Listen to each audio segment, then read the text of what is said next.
వాస్తవానికి పుష్ప 2 వంటి block buster తర్వాత త్రివిక్రమ్ తో సినిమా చేయాల్సి ఉంది అల్లు అర్జున్. కానీ ఎందుకో ఆ ప్రాజెక్ట్ వర్కౌట్ కాలేదు. ఫైనల్ గా కోలీవుడ్ స్టార్ డైరెక్టర్ అట్లీతో సినిమా ప్రకటించాడు బన్నీ.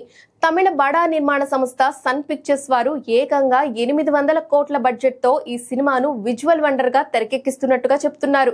అయితే ఈ సినిమా హీరోయిన్ విషయంలో గత కొన్ని నెలలుగా చర్చ నడుస్తూనే ఉంది. ఇప్పటికీ ఈ మూవీలో బాలీవుడ్ బ్యూటీ దీపికా పదుకొనెను ఫైనల్ చేశారు. కానీ ఆమెతో పాటు మరో 2-3 ముద్దుగుమ్మలు నటిస్తున్నట్టుగా టాక్ ఉంది. అందులో జాన్వీ కపూర్, మృణాల్ ఠాకూర్ పేర్లు వినిపిస్తున్నాయి. లేటెస్ట్ గా తెలిసిన విషయం ఏంటంటే మృణాల్ ఠాకూర్ ఈ సినిమాలో నటిస్తున్నట్టుగా క్లారిటీ వచ్చేసింది. ప్రస్తుతం ఈ సినిమా షూటింగ్ ముంబైలో జరుగుతుండగా మృణాల్ కూడా జాయిన్ అయిందని సమాచారం. అల్లు అర్జున్ తో కీలక సన్నివేశాలు షూట్ చేస్తున్నట్టుగా తెలుస్తోంది. దీంతో ఈ సినిమాలో దీపికా పదుకొనే, మృణాల్ ఠాకూర్ ఫిక్స్ అయినట్టే.